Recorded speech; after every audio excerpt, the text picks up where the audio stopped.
Aujourd'hui, on va parler d'un livre, oh mon Dieu, Tes mots sur mes lèvres, de Kadja Milei.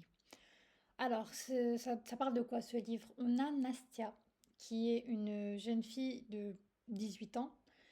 Elle est au lycée. Il faut savoir que Nastia vient de déménager chez sa tante. Elle a laissé ses parents et son frère derrière elle parce qu'il lui est arrivé un truc. On sait qu'elle a vécu un énorme traumatisme. Un traumatisme qui a fait que Nastia a arrêté de parler. C'est pas qu'elle a un problème ou une maladie, non, elle peut parler. C'est juste qu'elle est entrée dans un état de mutisme très profond. Parce qu'elle a vécu des choses, on comprend qu'elle a vécu des choses dans le passé. Bien sûr, ça c'est l'intrigue du livre. Du coup, je peux pas vous la dire, vous devez le lire pour comprendre. Et son passé, il était plein de, comment dire, plein, plein d'espoir et du jour au lendemain, sa vie a basculé d'un côté qu'elle ne souhaitait pas. Et c'est pas qu'elle voulait punir qui que ce soit ou quoi que ce soit, c'était juste qu'elle ne voulait plus parler à personne et elle s'est retrouvée, ça fait 460 jours et quelques qu'elle ne parle plus. Les seuls moments où elle trouve un peu de répit pour se parler à elle-même, c'est sous sa douche, mais à part ça, elle ne prononce pas un traître mot devant qui que ce soit. On est dans sa tête et au début on comprend pas vraiment. Pour nous elle parle et ensuite on comprend que ah bah non elle ne dit pas un traître mot du début jusqu'à pas la fin du livre. Elle va finir par parler mais au début vraiment elle est dans un mutisme très très profond. Et elle a du coup déménagé de chez ses parents pour aller chez sa tante. Et chez sa tante, donc qui veut dire nouveau lycée, nouvelle fréquentation, elle connaît personne. Et c'est très très dur de te faire des copines quand tu parles pas. Du coup, Nastia, pour un peu camoufler le fait qu'elle parle pas, elle s'habille comme une pute. Ça m'a trop fait rire. Elle met des vêtements très provocants, des jupes très moulées, très serrées, très courtes, très tout. Et du coup, elle attire l'attention des gens, hein. Et clairement, elle la traite de pute devant elle, hein. Elle, c'est pas qu'elle aime ce genre de fringues. C'est juste qu'elle veut que les gens parlent d'autre chose que du fait qu'elle ne parle pas. Voilà. J'espère que je vous ai pas perdu. Et dans ce nouveau lycée, elle va rencontrer Josh. Josh, lui, qui a aussi une vie qui n'est pas évidente, hein, non plus. Son père est mort, sa mère et sa petite sœur sont morts dans un accident de voiture. Il lui reste plus personne. Il est tout seul, il vit tout seul. Et lui, sa thérapie, c'est la menuiserie. Il est très doué en menuiserie. Il fait des meubles, des trucs vraiment beaux. Et d'ailleurs, Nastia va finir en cours de menuiserie avec Josh. Et ils vont finir pas par avoir une entente cordiale, si on peut appeler ça comme ça, parce qu'au début, ils se piffrent pas trop. Même elle le kiffe pas vraiment.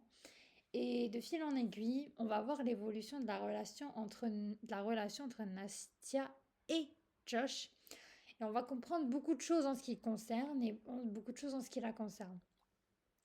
Mais faut savoir aussi que Josh a un meilleur pote et ce meilleur pote en fait c'est lui qui va un peu aider les deux à se comment dire à se dérider parce que même Josh est un peu écrit sur les bords en même temps on peut le comprendre et Nastia aussi mais elle aime bien ce garçon-là parce qu'il l'aide à rire alors que de base elle est aussi très très aigrie on a deux Morally Grey dans ce livre.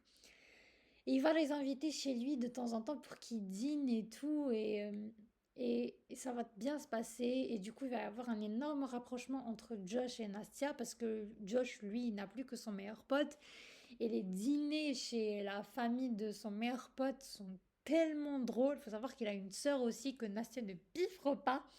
Mais c'est drôle, c'est triste, c'est beau. Et il y a tellement d'intrigues. On se dit pourquoi, mais qu'est-ce qui s'est passé et tout ça. Et après, il va y avoir des trucs qu'on ne comprend pas. Et après, on se dit, ah ouais, c'est pas un thriller, mais il y a beaucoup d'énigmes. Et qu'on va devoir un peu jouer à la chasse pour comprendre ce qui s'est passé dans ce tome. C'est enfin, tome, c'est un one shot, hein, il n'y en a pas d'autres, hein.